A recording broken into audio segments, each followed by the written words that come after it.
अथ श्री तृतीयोध्याय श्री दुर्गा सप्तशती। या देवी सर्वभूतेषु शक्तिरूपेण संस्थिता नमस्तस्यै नमस्तस्यै नमस्तस्यै नमो नमः।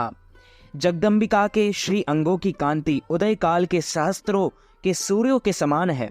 वे लाल रंग की रेशमी साड़ी पहने हुए हैं। उनके गले में मुंडमाला शोभा पा रही है। दोनों स्तनों पर रक्त चंदन का लेप लगा है। वे अपने कर कमलों में जप मालिका, विद्या और अभय तथा वर नामक मुद्राएं धारण किए हुए हैं।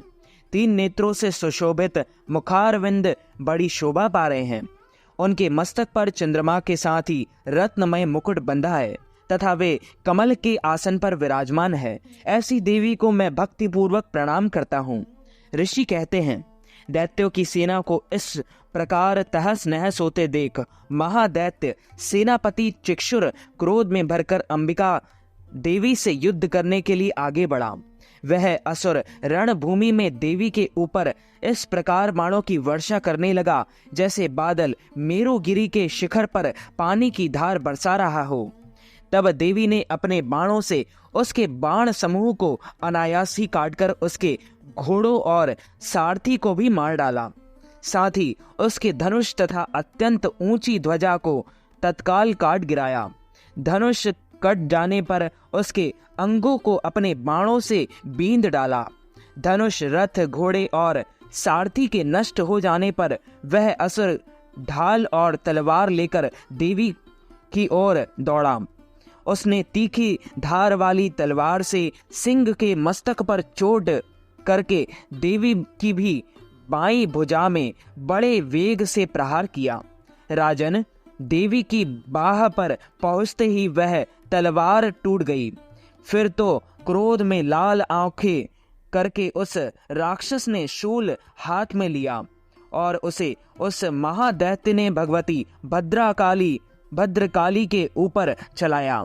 वह शूल आकाश से गिरते हुए सूर्यमंडल की भांति अपने तेज से प्रज्वलित हो उठा। उस शूल को अपनी ओर आते देख देवी ने भी शूल का प्रहार किया। उससे राक्षस के शूल के सैकड़ों टुकड़े हो गए। साथ ही महादैत्य चिक्षुर की भी धज्जियां उड़ गई। वह प्राणों से हाथ धो बैठा। महिषासुर के सेनापति उस महापराक्रमी चिक्षुर के मारे जाने पर देवताओं को पीड़ा देने वाला चामर हाथी पर चढ़कर आया। उसने भी देवी के ऊपर शक्ति का प्रहार किया, किंतु जगदम्बिका ने उसे अपने हुंकार से ही आहत एवं निष्प्रह करके तत्काल पृथ्वी पर गिरा दिया। शक्ति टूटकर गिरी हुई देख चामर को बड़ा क्रोध हुआ। अब उसने शूल चलाया, किंतु देवी ने उसे भी अपने बाणों द्वारा काट डाला। इतने में ही देवी का सिंह उछलकर हाथी के मस्तक पर चढ़ बैठा और उस दैत्य के साथ खूब जोर लगाकर बाहु युद्ध करने लगा। वे दोनों लड़ते लड़ते हाथी से पृथ्वी पर आ गिरे और अत्यंत क्रोध में भरकर एक दूसरे पर बड़े भयंकर प्रहार करते हुए लड़ने लगे। तदंतर सिंह बड़े वेग से आकाश की ओर उछला और उधर से गिरते समय उसने पंजों की मार से चामर का सिर धड़ से अलग कर दिया। इसी प्रकार उदग्र भी शीला और वृक्ष आदि की मार खाकर रणभूमि में देवी के हाथ से मारा गया तथा कराल भी दांतों, मुक्कों और थप्पड़ों की चोट से धाराशायी हो गया। क्रोध में भरी हुई देवी ने गदा की चोट से उद्धत का कचूमर निकाल दिया और भिंदपाल से वाशकल को तथा बाणों से ताम्र और अंधक को मौत के घात उतार दिया। 3 नेत्रों वाली परमेश्वरी ने त्रिशूल से उगास्र, उग्रीव तथा महाहनु नामक दैत्य को मार डाला। तलवार की चोट से विडाल के मस्तक को धड़ से काट गिराया। दुर्धर और दुर्मुख इन दोनों को भी अपने बाणों से यमलोक भेज दिया। इस प्रकार अपनी सेना का संहार होता देख महिषासुर ने भैंसे का रूप धारण करके देवी के गणों को त्रास देना आरंभ किया। किन्हीं को थुथुन से मारकर किन्हीं के ऊपर खूरों का प्रहार करके किन्हीं किन्हीं को पूंछ से चोट पहुंचाकर, कुछ को सींगों से विदीर्ण करके, कुछ गणों को वेग से, किन्हीं को सिंहनाद से, कुछ को चक्कर देकर और कितनों को निश्वास वायु के झोंके से धराशायी कर दिया। इस प्रकार गणों की सेना को गिराकर वह असुर महादेवी के सिंह को मारने के लिए झपटा। इससे जगदम्बिका ने बड़ा क्रोध हुआ।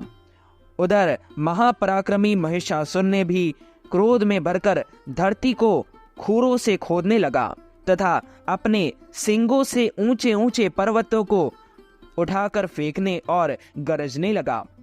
उसके वेग से चक्कर देने के कारण पृथ्वी शुद्ध हो गई और फटने लगी। उसकी पूंछ से टकराकर समुद्र सब ओर से धरती को डुबोने लगा। हिलते हुए सींगों के अज्ञात से विदीर्ण होकर बादलों के टुकड़े टुकड़े हो गए। उसके श्वास की प्रचंड वायु के वेग से उड़े हुए सैकड़ों पर्वत आकाश से गिरने लगे। इस प्रकार क्रोध में भरे हुए उस महादैत्य को अपनी ओर आते देख चंडिका ने उसका वध करने के लिए महान क्रोध किया।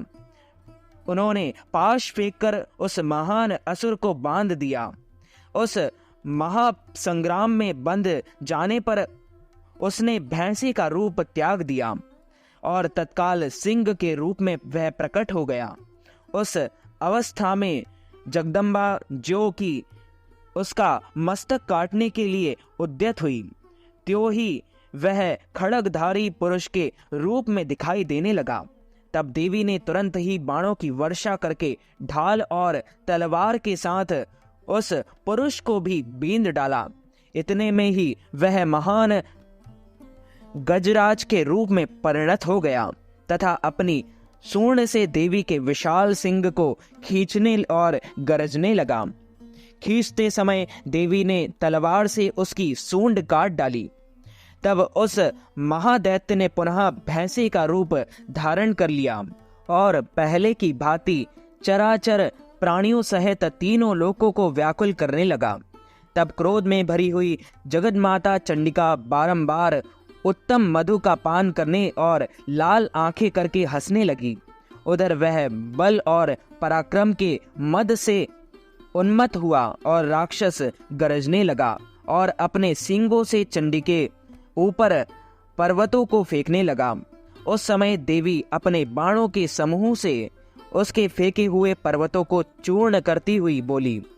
बोलते समय उनका मुख मधु के मद से लाल हो रहा था और वाणी लड़खड़ा रही थी।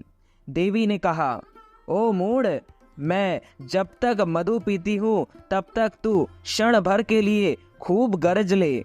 मेरे हाथ से यही तेरी मृत्यु हो जाने पर अब शीघ्र ही देवता भी गरजना करेंगे।